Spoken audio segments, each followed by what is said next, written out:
You know what, बहुत ही personal चीज़ है। Recently मेरे नाना जी की डेथ हुई। आई वॉज सैड, तो मुझे फील हुआ, बहुत सैड फील हुआ, बट आई वॉज अंदर से मैं सुकून महसूस करी। इसका यूथ जहाँ पे जा रहा है that is another thing, but जो यूथ बच गया है एंड जो इस कलयुग में नाम जप भक्ति इसका जो जिसने सहारा लिया है, आपको मृत्यु जो आपका रहता है ना डेथ, उससे जरा भी डर नहीं लगे। नाउ कुछ भी हो जाए, भगवान है तो सब कुछ है।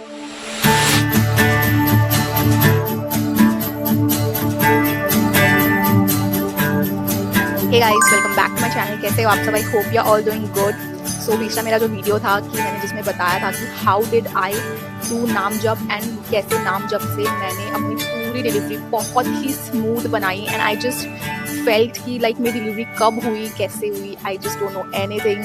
पूरे जो 4 to 5 डेज थे मेरे हॉस्पिटल में, वो कैसे गए मुझे कुछ पता नहीं चला। थ्रू दिस नाम जप की पावर इतनी ज़्यादा होती है, मुझे नहीं पता था। मुझे ये पता था कि आई was doing bhakti, I was doing everything, I was doing puja, I believed in God, मैं सब कुछ बिलीव भी करती थी। लेकिन नाम जप करने से ये सब भी हो सकता है। प्रैक्टिकली मैंने जो महसूस किया that I am going to share with you. पिछला वीडियो मेरा अधूरा रह गया था, सो इस वीडियो में वो मैं पूरा करने वाली हूँ। सो चलिए मेरी पर्सनल एक्सपीरियंस को जानते हैं एंड इससे आपको बहुत सारा फायदा होने वाला है, बहुत कुछ सीखने मिलेगा एंड यू विल नो कि what is the power of नाम जप। सो चलिए शुरू करते हैं। सो गाइस, पिछले वीडियो में मैंने आपको बोला था कि मेरा सेकेंड सी सेक्शन था विच वॉज अनप्लान्ड, बट फिर मुझे वो कराना पड़ा। सो हुआ क्या था कि नॉर्मल डिलीवरी मुझे चाहिए थी, जो कि मुझे 2 years का गैप है फर्स्ट प्रेगनेंसी में एंड इस प्रेगनेंसी में। Okay, so 2 years I know is a थोड़ा कम है बिकॉज वी बैक के लिए, VBAC means vaginal delivery after C section. इसका मतलब ये होता है normal delivery after C section, मतलब एक सी सेक्शन मेरा हो चुका है 2 years बैक, 2 साल पहले, एंड अभी मुझे चाहिए थी normal delivery. Okay, so this was possible, but कुछ हॉस्पिटल्स में वो फैसिलिटीज होती है, बट कुछ हॉस्पिटल्स में नहीं, ज़्यादातर हॉस्पिटल्स में नहीं होती है। सो मैं बहुत फ्रस्ट्रेटेड, मतलब वो जो 9 months के बाद मेरा 9 months कंप्लीट हो चुका था, मतलब होने ही वाला था, जस्ट 4-5 days बाकी थे। So I was literally very much confuse. मुझे पता नहीं था कि मतलब क्या फर्स्ट इससे लेके मंथ से लेके मैं इस होप में थी कि हो जाएगा, कहीं ना कहीं हॉस्पिटल से मिल ही जाएंगे। लेकिन बाद में पता चला कि मिल ही नहीं रहे हॉस्पिटल जहाँ पे मेरा ट्रीटमेंट पूरा हुआ 9 month तक, नहीं ऑप्शन अवेलेबल था। सो डॉक्टर ने तो पूरा मना ही कर दिया कि हम सी सेक्शन के बाद तो नॉर्मल डिलीवरी नहीं करते हैं यूजुअली, अगर गैप कम होगा तो। क्या करूँ, I was frustrated, I was like, मुझे बहुत गुस्सा आ रहा था कि मैं कर सकती हूँ लेकिन मिल नहीं रहा है कहीं पे। ओके, सो दैट इंजेक्शन का डर अगेन, मैंने आपको बोला कि बहुत worst thing I have ever faced in my life, कि मैंने बचपन से लेके अभी तक आई डोंट इवन रिमेम्बर कि मैंने कब लास्ट टाइम इंजेक्शन लिया था एंड कब हॉस्पिटल में तो मैं कभी एडमिट नहीं हुई, क्योंकि मुझे कुछ बीमारी वगैरह तो हुई नहीं, क्योंकि जब I was very much fit and fine. So you can just imagine कि हाउ मच मैं गोली भी नहीं लेती थी कभी, मेडिसिन भी मैं ज़्यादातर नहीं लेती थी। मुझे भले कितना भी कुछ हो जाए, अगर वो ज़्यादा ना हो तो तब तक मैं ऐसे गोली वगैरह तो नहीं लेती थी, एंड ज़्यादा कुछ मुझे कभी हुआ भी नहीं कुछ।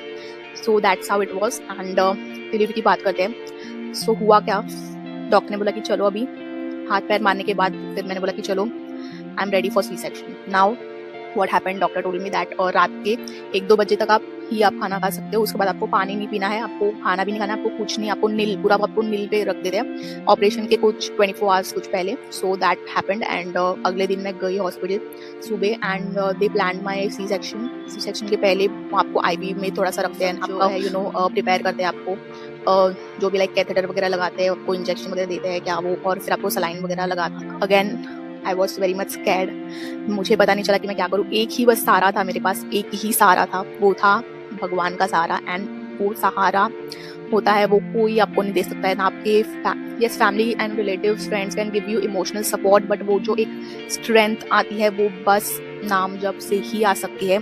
मैंने बोला कि चलो कुछ भी हो जाने दो, मैं नाम जप करूंगी।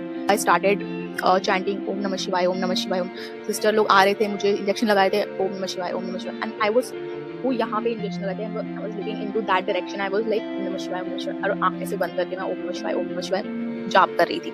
And I felt nothing. वो इंजेक्शन का दर्द मुझे इतना सा भी नहीं हुआ, मुझे पता नहीं चला कि इंजेक्शन कब लगा।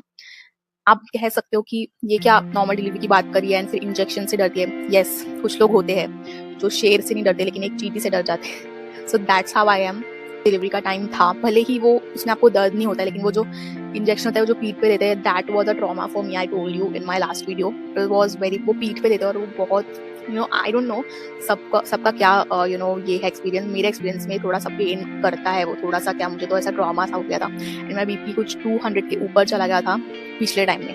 इस टाइम में my BP was normal, but I was because I was doing नामजप, that's why my BP was normal, that's why I was totally normal and मुझे कुछ नहीं लगा जब वो एंड होपफुली मेरा जो अभी का एक्सपीरियंस है वो बहुत ही अच्छा था। सो उन्होंने बोला कि I do my best for you. So वो आए, मुझसे कुछ बातें की, मतलब मुझे थोड़ा सा हंसाया एंड देन वो जो इंजेक्शन आपके वो पूरा सोल्यूशन लगाते हैं पीठ पे, फिर बाद में वो इंजेक्शन लगाते हैं। आई वॉज लाइक, वो ऐसे आपको कैट ऐसे की तरह बैठने बोलते हैं, तो वो एक डर पैदा करता है कि यार ऐसे क्यों बैठे, जैसे बैठ के फिर हमें वो एक पोजिशन लगती है लाइक वो इंजेक्शन सही से लग जाए इसलिए। सो ही वॉज, तो वैसे नर्स को ऐसे जोर से पकड़ के मैं ओम नमः शिवाय, ओम नमः शिवाय, ओम नमः शिवाय, आई वॉज टोटली, वो 4 दिन जो मेरे थे ना, वो मैंने नाम जप में ही निकाल दिया एंड मुझे नहीं पता चला मैं कब घर पे आके टपक गई। एंड मुझे लोग अभी भी बोल रहे हैं कि क्या तेरा सी सेक्शन हुआ भी है, तू ऐसे मतलब वीडियोस बना रही है। भले मैं धीरे बोली because my baby sleeping, but I am like happy go lucky, मतलब एकदम से मुझे खुद नहीं पता कि मेरा ऑपरेशन हुआ है and I am making this videos, I am laughing, I am doing and मैं अभी बहुत खुश हूँ।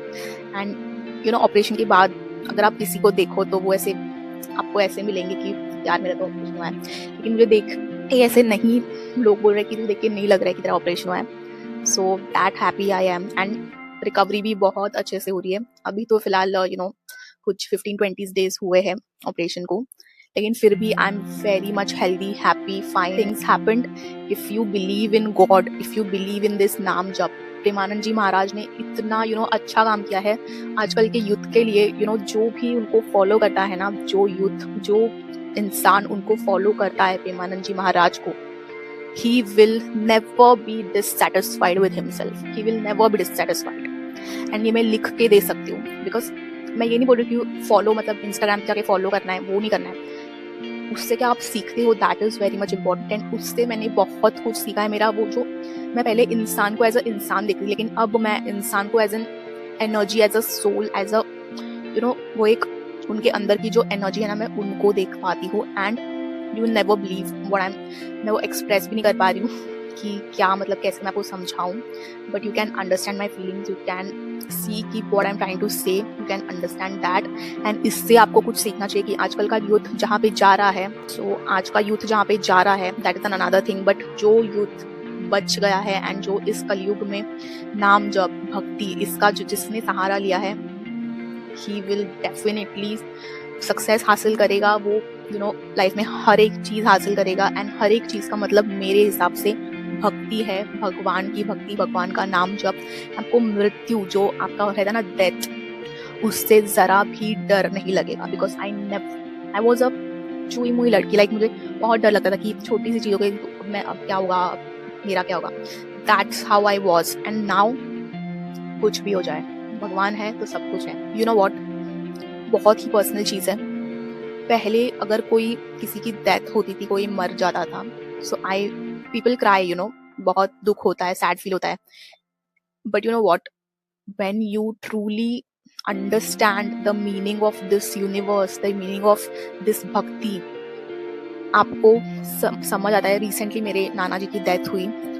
आई वॉज सैड, तो मुझे फील हुआ, बहुत सैड फील हुआ, बट आई वॉज अंदर से मैं सुकून महसूस करी थी कि वो भगवान के पास गए हैं। उनको अब इस जो मोह माया, जो संसार का वो जो एक डिपेंडेंसी था, वो खत्म हो गया एंड वो अब खुशी से जी रहे हैं। उनको सही मायने में जो खुशी हम जैसे बोलते हैं, जो सुख हम जैसे बोलते हैं, वो अब भी उनको प्राप्त हुआ है एंड वो भगवान के पास जाके बहुत खुश है। एंड इस चीज से मैं खुश हूँ।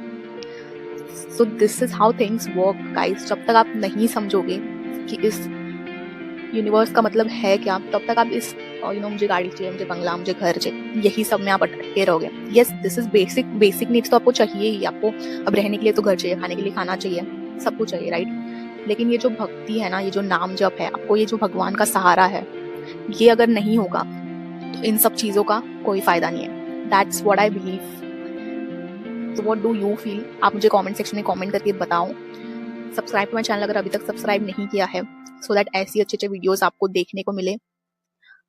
मिलते हैं अगले वीडियो में, तो बाय।